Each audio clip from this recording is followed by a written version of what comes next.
Kampuni kama tunavyoelewa, ikishasajiliwa ukapata cheti chako kile cha usajili wa kampuni, tayari hiyo inakuwa ni mtu wa kisheria.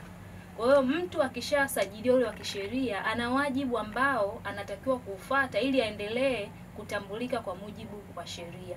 Kwa sasa hivi wajibu mkubwa kabisa unapokuwa umeshamaliza kusajili kampuni yako, tuna mabadiliko ya sheria ambayo yamefanyika mwaka 2020 kwenye sheria ya makampuni, ambayo inamhitaji kila aliyesajili kampuni yake kuhakikisha anawasilisha taarifa za wamiliki manufaa wa hiyo kampuni.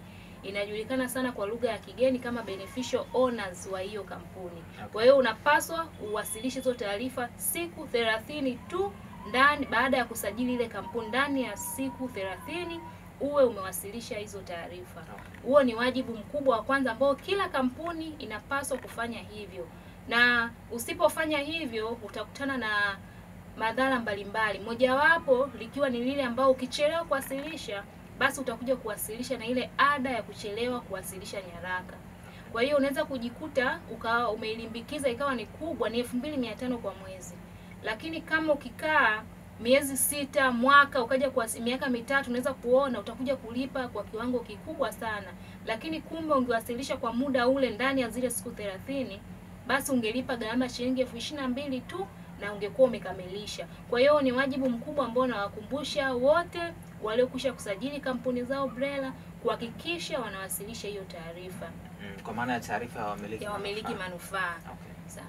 Baada ya hapo pia kila mwaka nimesajili kampuni yangu leo tarehe 3 mwezi wa 3 mwaka 2025. Nikumbuke kabisa kwamba itakapofika tarehe 3 mwezi wa 3 mwaka 2026 nina wajibu tena wa kutakiwa kuwasilisha taarifa ya mwaka ya kampuni, inajulikana kama annual return.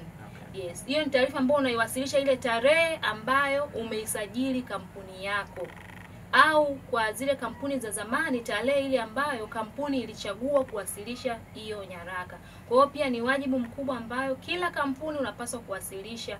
Usipowasilisha pia utakutana na madhara mbalimbali kama vile kulipa gharama za kuchelewa kuwasilisha, au kampuni yako kuonekana kama haifanyi tena biashara wakati bado unaendelea. Kwa hiyo unapaswa pia kuhakikisha unawasilisha nyaraka hiyo ikiwa imeambatana na mahesabu ya mwaka, zile audited financial report. Pia utaiwasilisha kwa pamoja na hiyo taarifa yako ya mwaka, yani annual return. Huo ni wajibu pia wa pili. BRELA